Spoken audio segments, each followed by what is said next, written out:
नमस्कार, बुलेटिन में स्वागत है आपका और मैं हूं आपके साथ जागृति खंतवाल। प्रतिष्ठित शिक्षण संस्थान लंदन स्कूल ऑफ इकोनॉमिक्स में भारतीय छात्र करण कटारिया को छात्र संघ चुनाव में अयोग्य घोषित करने का मामला गहराता जा रहा है। एलएसई की प्रतिष्ठा दुनिया भर में है, लेकिन कारण विवाद सोशल मीडिया पर वायरल है। रिपोर्ट देखिए। ब्रिटेन के प्रतिष्ठित शिक्षण संस्थान लंदन स्कूल ऑफ इकोनॉमिक्स में एक भारतीय छात्र को हिंदू होने की सजा मिली है। गुरुग्राम के रहने वाले करण कटारिया लंदन यूनिवर्सिटी में यूनियन इलेक्शन का चुनाव लड़ रहे थे, लेकिन हिंदू और भारतीय होने के चलते उसे अयोग्य घोषित कर दिया गया। करण लंदन स्कूल ऑफ इकोनॉमिक्स से लॉ की पढ़ाई कर रहे हैं। करण कटारिया ने घटना को लेकर ट्वीट किया, मैंने भारत विरोधी बयानबाजी और हिंदू फोबिया के कारण व्यक्तिगत विद्वेषपूर्ण और लक्षित हमलों का सामना किया है। मैं मांग करता हूं कि @LSESU अपने तर्क के बारे में पारदर्शी है। मैं हिंदू फोबिया का मूक शिकार नहीं बनूंगा। करण कटारिया। करण का दावा है कि इसलिए रोका गया क्योंकि वो हिंदू है।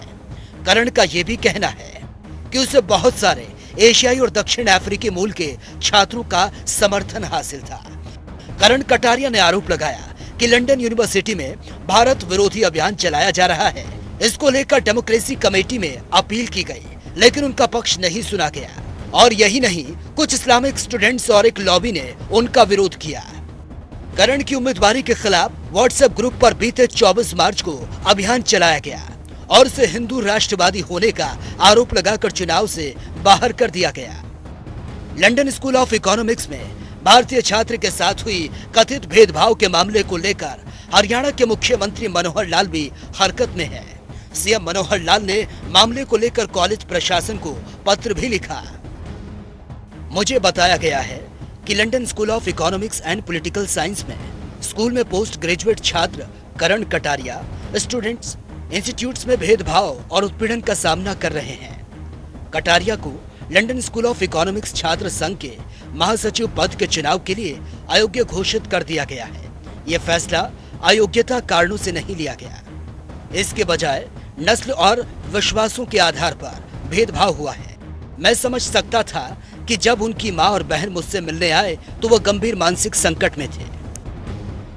सीएम के कॉलेज प्रशासन को लिखे पत्र पर लंदन स्कूल ऑफ इकोनॉमिक्स ने अपना जवाब भी भेज दिया। सीएम मनोहर लाल के लेटर का जवाब देते हुए कहा, एलएसई छात्र संघ चुनाव और करण कटारिया की स्थिति के संबंध में स्पष्ट रूप से कहना चाहते हैं कि डराना, धमकाना, भेदभाव और उत्पीड़न पूरी तरह से अस्वीकार्य है। ये एलएसईएसई किसी भी घटना की मजबूती से और तेजी से जांच करने और उससे निपटने के लिए प्रतिबद्ध है। हम उन रिपोर्टों से अवगत हैं जिन्हें आपने अपने पत्र में उठाया है। हम उनकी जांच कर रहे हैं। हम पूरी स्थिति पर नजर रख रहे हैं। लंदन स्कूल ऑफ इकोनॉमिक्स प्रशासन ने नियमों का हवाला देते हुए कहा, कटारिया को हिंदू या हिंदूवादी होने के चलते नहीं, बल्कि मतदान का एक नियम तोड़ने के लिए अयोग्य घोषित किया गया। नियमों के तहत मतदान के दौरान उम्मीदवारों और प्रचारकों को वोट डालने वाले किसी भी व्यक्ति से उचित दूरी बनाए रखनी चाहिए, लेकिन करण ने इसका पालन नहीं किया था। उधर करण कटारिया ने नफरती अभियान के खिलाफ मोर्चा खोलने के लिए कमर कस ली है। करण का कहना है कि वो रुकेंगे नहीं, वो इसके खिलाफ लड़ाई जारी रखेंगे। न्यूज डेस्क, जनता टीवी।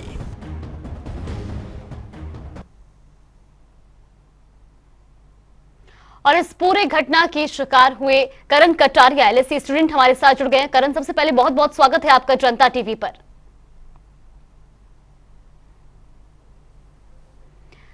जी बिल्कुल करण, जिस तरह से देखिए पूरा विवाद जो है अब बढ़ता जा रहा है, सबसे पहले आज आपसे यही जानना चाहेंगे, यूनियन इलेक्शंस आप लड़ने वाले थे, क्या वजह रही जो आपको अयोग्य घोषित किया गया?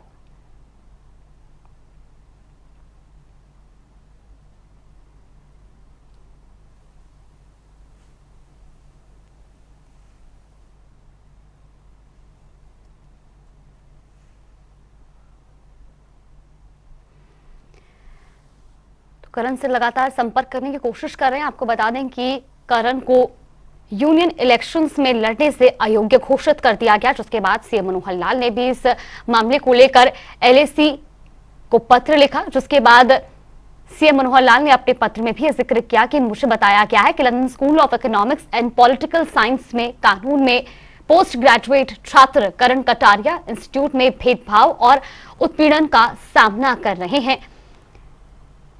और इन्होंने कहा कि करण कटारिया को लंदन स्कूल ऑफ इकोनॉमिक्स छात्र संघ के महासचिव पद के चुनाव के लिए अयोग्य घोषित कर दिया गया है। ये फैसला अयोग्यता कारणों से नहीं लिया गया है, इसका बजाय नस्ल और विश्वासों के आधार पर भेदभाव हुआ है। तो वह इसके जवाब में एलएसी ने भी पत्र लिखकर जवाब देते हुए कहा कि एलएसी छात्र संघ चुनाव और करण कटारिया की स्थिति के संबंध में स्पष्ट रूप से कहना चाहता है कि डराना, धमकाना, भेदभाव और उत्पीड़न पूरी तरह से अस्वीकार्य है। ये एलएसी ऐसी किसी भी घटना की मजबूती से और तेजी से जांच करने और उससे निपटने के लिए प्रतिबद्ध है। हम उन रिपोर्टों से अवगत हैं जिन्हें आपने अपने पत्र में उठाया है। तो वहीं आज इसी पूरे मामले पर चर्चा करने के लिए और बातचीत करने के लिए हमारे साथ खुद करण कटारिया मौजूद है। करण, सबसे पहले तो बहुत बहुत स्वागत है आपका जनता टीवी पर। जिस तरह से लगातार खबरें सामने आ रही हैं, आप विवाद का शिकार हुए और ऐसे में सबसे पहला सवाल आज मैं आपसे ही करना चाहूंगी, क्या कुछ ऐसी वजह रही जिसकी वजह से आपको यूनियन इलेक्शंस में अयोग्य घोषित किया गया? धन्यवाद जागृति। जब से सितंबर माह में पिछले वर्ष 2022 में मैं यहाँ आया, तो ये पहली बार नहीं, पहले भी आपने देखा होगा कि बहुत सारे ये जो टॉप लीडर्स इंस्टीट्यूशंस अपने आप को ये एक भारत के एंटी इंडिया रेटरिक कि भारत लोकतंत्र नहीं है, भारत में ये समस्याएं प्रत्येक समाज में, प्रत्येक देश में, और सबसे छोटी यूनिट यदि किसी सोसाइटी की देखें तो हर एक परिवार में कोई ना कोई दिक्कत होती है। किंतु ये हमारा कर्तव्य नहीं कि किसी और के घर में जाकर के उन सब विषयों की चर्चा करें। तो एक एंटी इंडिया रेटरिक सदैव सतत चलता रहा। तो भारत के मूल्यों की, भारत की संस्कृति की, भारतीयता की, इंडिक वैल्यूज और इंडिक कल्चर की बात हो तो ऐसा एक कहीं ना कहीं गैप था। तो इस कारण से मैं सतत हमेशा इसमें अग्रसर रहा। तो सदैव उस पर टीका टिप्पणी करना, उस कार्यक्रम में किस प्रकार से बाधा बने, ऐसा करते चले गए।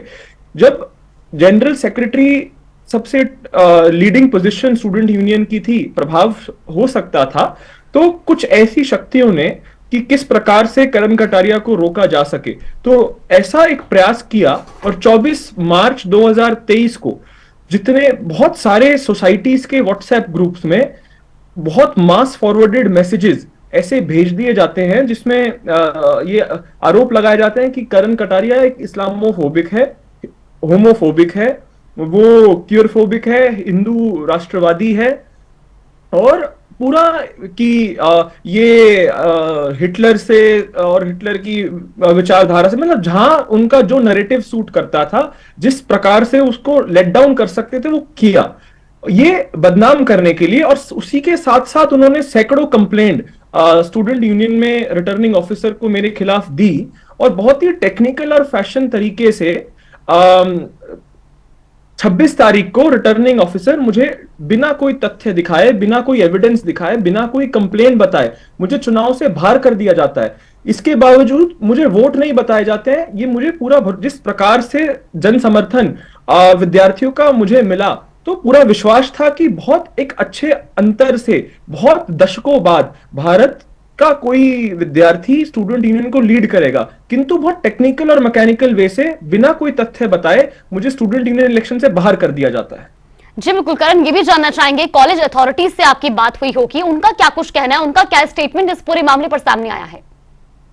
बिल्कुल, तो ये स्टूडेंट यूनियन अलग से मेन इंस्टीट्यूशन से अलग एक बॉडी है। तो स्टूडेंट यूनियन ने स्वीकार किया कि आपके साथ हैरेसमेंट हुई, बुलिंग हुई, और हम इसका बिल्कुल वो करते हैं, लेकिन कोई उनको जिसने किया उसको अभी तक सजा नहीं दी, क्योंकि ये कोई आज पहला मामला नहीं है। इससे पूर्व में भी बहुत, ऑक्सफोर्ड जैसे विश्वविद्यालय में रश्मि सावंत जो पहली भारतीय महिला उसकी प्रेसिडेंट बनी, उसको रिजाइन करना पड़ा, जीतने के बाद रिजाइन करना पड़ा। और आज तो इसमें 2 कदम आगे बढ़ करके परिणाम घोषित होने से पूर्व में ही डिस्क्वालीफाई, बिना किसी लोकतांत्रिक तरीके से, बिना कानून को और सब चीजों को बिना फॉलो करते हुए, ये बिल्कुल बिना पारदर्शिता के बाहर कर दिया गया। तो यही मेरी मांग थी कि मुझे कम से कम कितने वोट मेरे आए, कितना क्योंकि जिस हिसाब से अफ्रीका के और अन्य एशियन लोगों ने बढ़ चढ़ के मतदान किया, क्योंकि मैं अकेला ही एशियन और ब्राउन इंडिविजुअल और डेवलपिंग नेशन में 70 से अधिक नेशनैलिटीज के लोग, देशों के लोग एलएससी में पढ़ते हैं, तो मैं अकेला ऐसा कैंडिडेट था जो कि एक डेवलपिंग कंट्री से, जो कि एशियन, अकेला एशियन, तो वो एक बहुत हर एक चीजें मेरे पॉजिटिव उसमें थी। तो पूरा एक साजिश करी गई कि किस तरीके से बहुत टेक्निकल तरीके से करण को बाहर कर दिया जाए, क्योंकि ये एक राष्ट्रवादी विचारों का व्यक्ति है। यदि भारत के टुकड़ों की बात करेंगे तो आप उस इंटेलेक्चुअल स्फीयर में आएंगे, आप एक स्टूडेंट एक्टिविस्ट और स्टूडेंट वेलफेयर की काम करेंगे, लेकिन जैसे ही आपने असल अपनी संस्कृति वसुधैव कुटुंबकम की बात करी, जैसे ही आपने अपने महापुरुषों की बात करी, भीमराव अंबेडकर जी की बात करी, तो आप उस इंटेलेक्चुअल स्फीयर से बहुत स्मार्टली बाहर कर दिए जाते हैं कि नहीं नहीं, ये नैरेटिव उस नैरेटिव को सूट नहीं करता। जी बिल्कुल करण, और जिस तरह से सोशल मीडिया पे आपको इंडिया से भी सपोर्ट मिलता नजर आ रहा है, ऐसे में जहां सीएम मनोहर लाल ने भी अब एलएससी को पत्र लिखा और वहां पर उन्होंने कहा है कि उस पूरे मामले की जो है निष्पक्ष जांच की जाए, इस पूरे मामले में जो है आपके जो पक्ष में जांच की जाए। और इसी में जहां एलएससी का भी जवाब सामने आया, उन्होंने कहा है कि मतदान के दौरान नियम तोड़ने के चलते अयोग्य घोषित किया गया है। बिल्कुल, तो वही मैं सबसे पहले माननीय मुख्यमंत्री जी का धन्यवाद करता हूं कि वो हरियाणा के बेटे के साथ खड़े मिले जहां अन्याय हुआ, क्योंकि अन्याय रुकना चाहिए और पारदर्शिता होनी चाहिए, ये हर एक लोकतंत्र का बेसिस होता है। अब बहुत स्मार्ट तरीके से ये एक अभी भी एक आप इसके इंग्लिश कल्चर और वाइट एरिस्टोक्रेटिक तरीका कह सकते हैं कि सैकड़ों कंप्लेन कि यदि वोट गिनती होती तो जो समर्थन मेरे को भरपूर मिला था, तो उससे मेरी जीत मेरे बिल्कुल विश्वास है कि तय थी। तो किस तरीके से, तो वही मैं मांग कर रहा हूं कि मैंने यदि कोई रूल ब्रेक करा तो वो किस बेसिस पे आप कह रहे हैं, मुझे उसकी सीसीटीवी दिखाइए। उन्होंने कहा हम सीसीटीवी नहीं दिखाएंगे। किसने मेरे खिलाफ कंप्लेंट करी ये बताइए, हम कंप्लेंट नहीं बताएंगे। तो आप किस तथ्यों पर, किस आधार पर डिस्क्वालिफिकेशन कर रहे हैं। और एक और बहुत जरूरी बात, आप टाइमलाइन ये नोट करने की आवश्यकता है कि जब सैकड़ों कंप्लेंट मेरे खिलाफ हुई तो पिछले सप्ताह बुधवार को रिटर्निंग ऑफिसर मेरे को ईमेल भेजते हैं और ईमेल में मेरे को डिस्क्वालिफिकेशन कहा जाता है कि मैंने जबरदस्ती 7 लोगों से वोट डलवाए और 14 घंटे के अंदर अंदर वही रिटर्निंग ऑफिसर अपने उसी जवाब को बदल करके वो 7 लोगों को जबरदस्ती वोट डलवाने को 2 लोगों को जबरदस्ती वोट कर देते हैं। फिर और ये डिसीजन ध्यान रखने की बात है कि मेरे से बिना बताए, बिना मेरे को तथ्य दिखाए, बिना मेरा पक्ष सुने मेरे को डिस्क्वालीफाई किया गया। मैंने इसकी आवाज उठाई, मैंने डेमोक्रेसी कमेटी को अपील डाली। उस डेमोक्रेसी कमेटी में 4 लोगों को बैठ करके निर्णय देना था, तो उनमें 4 लोगों में से केवल 2 व्यक्तियों ने मुझे सुना और बाकी 2 ने बिना सुने निर्णय दिया। तो ऐसा कौन सा न्यायपालिका, न्याय प्रणाली का तरीका है कि जज वहां बैठा ही नहीं, सुना ही नहीं और वो बेंच के 2 डेमोक्रेसी कमेटी के 2 लोग मेरे विरुद्ध में ये रूलिंग अपहोल्ड करते हैं। और फिर वो कोअर्जन, जबरदस्ती शब्द हटा दिया गया। जब मैंने कहा कि आप मुझे सीसीटीवी दिखाइए, अगर मैंने कुछ गलत किया है तो केवल मुझे चुनाव से डिस्क्वालीफाई मत करो, मुझे एलएससी से बाहर करो, क्योंकि कोअर्जन शब्द का तात्पर्य किसी मतलब इज इक्वलेंट टू किसी का हाथ मरोड़ना, किसी को धमकी देना। तो ये अगर किसी ने गलत करा है तो मेरे खिलाफ न्याय के अनुसार कार्रवाई भी होनी चाहिए, क्योंकि एक लॉ अबाइडिंग स्टूडेंट होने के नाते से ऐसा गलत कार्य कहीं भी समाज में स्वीकार्य नहीं होना चाहिए। तो उन्होंने उस कोअर्जन शब्द को हटाया और अब जो एलएससी ने माननीय मुख्यमंत्री जी को भी जवाब दिया है, आप वो लिंक पर देखेंगे, तो अब ये स्मार्टली कहा कि जब कोई विद्यार्थी, अब वो कौन विद्यार्थी है वो भी नहीं बताया, कि मैं उसके विदिन 2 मीटर खड़ा हुआ था जब उसने वोट डाली। तो ये किस आधार पर आप कह रहे हैं, उस आधार को सभी विद्यार्थियों के समक्ष, मेरे समक्ष रखने का आपकी नैतिक जिम्मेवारी है, कानूनी जिम्मेवारी है, लेकिन वो अब तक स्टूडेंट यूनियन ने नहीं किया। जी बिल्कुल करण, ये भी जानना चाहेंगे, जिस तरह से आपने बताया कि भेदभाव, उत्पीड़न वहां पर किया गया है, क्या इलेक्शंस के टाइम पर ही इस तरह से देखने को मिलता है या और समय में भी इस तरह से भेदभाव किया जाता है? और एक और सवाल ये भी कि क्या सिर्फ हिंदू छात्रों के साथ या भारतीय छात्रों के साथ ही इस तरह का बर्ताव किया जाता है, या जिस तरह से आपने बताया कि 70 नेशनलिटी के वहां पर स्टूडेंट्स हैं, उनके साथ भी इस तरह से भेदभाव होता है? बिल्कुल। अब आपके पहले ऐसा क्या हुआ, हमेशा से मैंने शुरुआत भी इसे करी कि एंटी इंडिया रेटरिक ये जी। फॉरेन सॉइल्स में हमेशा से चलता आया है।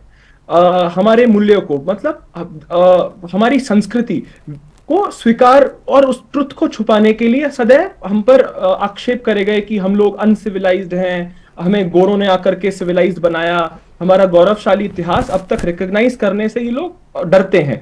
तो आप एक एक कल ही एक विशेष प्रकार के न्यूज चैनल, मीडिया चैनल ने पब्लिश करा कि उन्होंने इन्वेस्टिगेट करके पाया कि एक आरोप देखिए किस प्रकार का, कि मैंने रिपब्लिक डे पे भारतीयों को जबरदस्ती अपील करी कि सभी भारतीय साथ आओ, और क्योंकि ये बाबा साहेब अंबेडकर का इंस्टीट्यूशन है तो यहाँ पर गणतंत्र दिवस बनाया जाए। तो ये आरोप मुझ पर लगाया गया कि मैंने जबरदस्ती लोगों को बुलाया कि गणतंत्र दिवस मनाएं, भारतीयों से अपील करी कि तो आप स्तर देखिए, आप गणतंत्र दिवस पर ये कहिए कि भारत में संविधान नहीं है, भारत की जुडिशरी खराब है, भारत की न्यायपालिका, मतलब ये आरोप अगर, और उस पैनल में सुप्रीम कोर्ट के सुप्रीम कोर्ट जज को हमने आमंत्रित किया था, अनिरुद्ध राजपूत जी, जो international law commission United nation के भारतीय उस स्तर तक, उस विश्व पटल पर पहुंचे वो थे, और उनको कह करके इसमें सभी पुरुष हैं, ये पैनल नहीं ये मैनल है, और इस प्रकार के और अपर कास्ट के लोग हैं, ये बिना देखे हुए कि उसमें जो एक पैनलिस्ट है वो शेड्यूल्ड ट्राइब थे। पर हमने कभी उस एंगल से कभी सोचा ही नहीं, जाति के उससे, धर्म के उससे, कि सब एक है। यदि विद्यार्थी इतने दूर बैठ करके भारत के इतने बड़े सुप्रीम कोर्ट के सिटिंग जस्टिसेस यूनाइटेड नेशन से कोई आ रहे हैं, तो उसमें उनका धर्म, उनकी जाति, उनका क्या विचार, और वो एक अलग रख करके उसको अप्रिशिएट करना चाहिए था कि हाँ आइए गणतंत्र दिवस सब मिलकर के बनाते हैं। लेकिन उसमें से कुछ तत्व आते हैं कि नहीं नहीं, गणतंत्र दिवस नहीं बनना चाहिए, और ये मैनल नहीं पैनल, और इस प्रकार के आरोप सदैव लगे। जी बिल्कुल करण, ये भी जानना चाहेंगे जिस तरह से जो ये पूरा विवाद जो है बढ़ता जा रहा है, और आपने भी कहा है कि आप जो है इसके खिलाफ आवाज उठाएंगे, चुप नहीं बैठेंगे, आगे क्या कुछ आपका जो है रणनीति रहने वाली है इस पूरे मामले पर?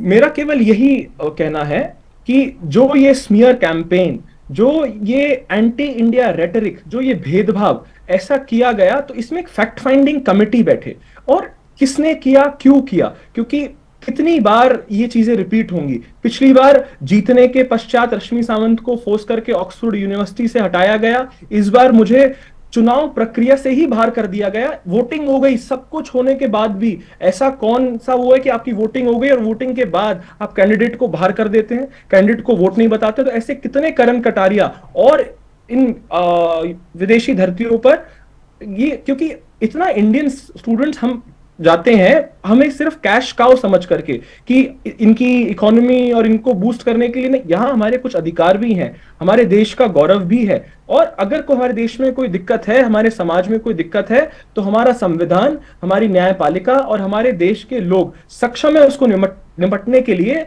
और बाहर के लोगों को इसमें इंटरवीन करने की कोई आवश्यकता मुझे नहीं लगती, और करना भी नहीं चाहिए। तो यही मेरा केवल मत है, और एक फैक्ट फाइंडिंग कमिटी मेरे आग्रह है, और बिल्कुल माननीय मुख्यमंत्री जी के इंटरवेंशन से, और डायस्पोरा के बहुत यहाँ पे भारतीय मूल के लोगों ने जो अपार समर्थन दिया, तो मुझे पूरा विश्वास है कि एलएससी बिल्कुल इसमें गंभीरता से लेते हुए जो असल दोषी हैं इस स्मीयर कैंपेन के, इसको चयनित करके न्याय के अनुसार, कानून के अनुसार न्याय देने का कार्य करेंगे।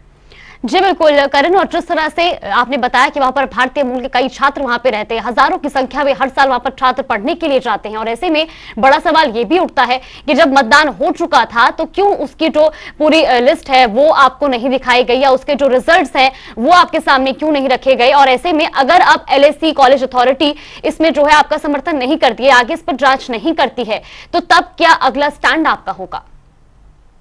बिल्कुल, अभी तक तो उन्होंने कहा है कि वो एक एक्सटर्नल रिव्यू करने का किसी बाहर की एजेंसी को देकर के, जहां कुछ गलत कार्य हुआ है, कहां गलती हुई है, उसका पूरा जांच कराने का आश्वासन दिया है, और मुख्यमंत्री जी को भी उन्होंने इसमें एक लिखा है। तो यदि नहीं होता है तो यहाँ के बहुत सारे पार्लियामेंटेरियंस ने कहा है, और ये बात यहाँ की संसद तक भी पहुंचे, क्योंकि ये एक रेसिज्म का बिल्कुल स्पष्ट उदाहरण है कि अभी भी वो भेदभाव की प्रवृत्ति ये दर्शाती है, और ऐसे टॉपेस्ट, क्योंकि मेरे लिए यहाँ आना कोई सपने से कम नहीं, क्योंकि एक मध्य वर्गीय किसान परिवार से आने और पहला यूनिवर्सिटी ग्रेजुएट अपने परिवार में, तो ये एक प्रिविलेज था मेरे लिए। लेकिन वो वही शायद कहीं ना कहीं चीजें कुछ नरेटिव और कुछ लोगों को सूट नहीं बैठती थी, और प्लस हम भारत की, भारतीयता की, अपने जवान की, किसान की और इन सब की बातचीत एक अच्छे पक्ष में रखते थे, तो शायद वो नरेटिव कहीं ना कहीं फेल होता था। तो बिल्कुल इन सबको प्रखरता से आवाज उठाने की आवश्यकता है, और बहुत सारे पार्लियामेंटेरियंस ने व्यक्तिगत मुझसे बात करके, भारत मूल के कुछ पार्लियामेंटेरियन से, एमपी से बात भी हुई, तो उन्होंने पूरा आश्वासन दिया है कि बिल्कुल यदि नहीं होता तो वो उसको प्रखरता से बिल्कुल हर एक प्लेटफॉर्म पर उठाने का काम करेंगे। जी बिल्कुल करण, और जिस तरह से आपने बताया कि बिल्कुल हजारों सपने लेकर के एक छात्र जो है विदेश की धरती पर पढ़ने के लिए चाहता है, और ऐसे में अगर वहां पर इस तरह से जो है बर्ताव किया जाए तो वाकई में दुख होता है। और ऐसे में जहां अब भारत की जनता तो आपके साथ है, लेकिन इसके अलावा सीएम मनोहर लाल ने भी वहां पर पत्र लिखा और इस पूरे मामले की जांच की मांग की है। फिलहाल आपका बहुत बहुत धन्यवाद हमारे साथ जुड़ने के लिए और इस पूरे मामले पर बातचीत करने के लिए।